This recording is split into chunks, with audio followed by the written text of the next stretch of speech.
so tuli betegefu arrest van weziri ambulances weziri abo bonna banabafunye obuzibu ne fire brigade weziri okuwatikira ekintu kyonna ekyomuliro so n'olwekyo tubaagaliza olunaku olungi naye nga tuli betegefu na Uganda n'abagenyi baffe abavudde muzizeewo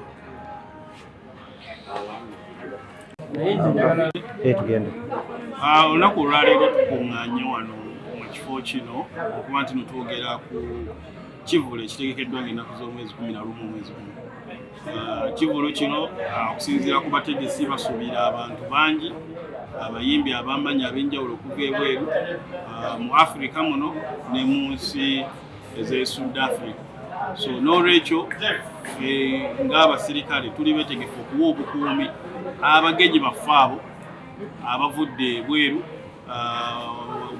okuva nga bayingidde eggwanga mpaka nga bafuluma. Era mu ngeri y'emu tuli beetegefu okuwa bannayuganda bagenda okwenyigira mu kivulo kino abagenda osasula ssente zaabwe okuba nti nebanyumirwa okuba nti netuwabeerawo mbeera ebataataaganya. Mu byo tulabye tukwasaganye n'abategesi okulaba nti nno wabeerawo enteekateeka ey'enjawulo okutangira okufuna ekirwadde ekya Ebola. Mu ngeri y'emu poliisi ez'enjawulo ez'ebitongole ebyenjawulo zidiployingiddwa omuli ezitabeera mu mboyi eza bulijjo omuli ezirwanyisa obutujju ne baganda baffe okuva mu UPDF okuba nti nebatuyambako okuba nti netusekiwalinga venue n'amakubo abadigize ge bagenda okukozesa nga bajja oba okuva awali ekivulo.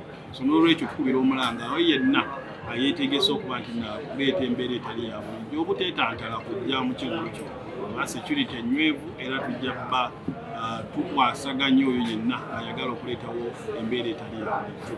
So abo bonna abeetaaga emirembe abeetaaga okunyumira mujje naye temujja na kintu kyonna kiteebeeza okuba nti nno kiyinza okuviirako omuntu omulala okufuna obulabe eri obulamu bwe omuli amacupa omuli ebiso omuli ebintu ebirala byonna bye tuyinza olowooza nti no byabulabe kuba counter terrorism police bwera eri deployed bulungi ku gate okulaba nti abo bokka abatalina buzibu ku bye bazze nabo be bayingira awali ekivulo kino. N'olwekyo tuli beetegefu okuba nti no tukiwa obukuumi mpaka ku ssaawa 6 KCCA yabategeeza nti balina okukuuma. Afande, waliwo abantu abajja abadigize ne babeera mistaken okutwalibwa n'abo ababakoze ebikolero. Abantu bano bavayo ne beemulugunya ng'ebivulu biwedde. Bano bomusubira obakakasa otya nti nno kuno tebabeere mistaken? Ebiseera ebisinga tetutera beera mistaken. Era wabeerawo gwe balumiriza okuba nti no yakikoze. So olaba nga poliisi evudde n'ekukwata nga tewaliwo akulumiriza wadde gw'ogamba oli mudigize tulina kye tuyinza kuzza wakasa abeerawo akulumiriza mu mbeera eyo wadde tulina kye tuyinza kukola kuyamba.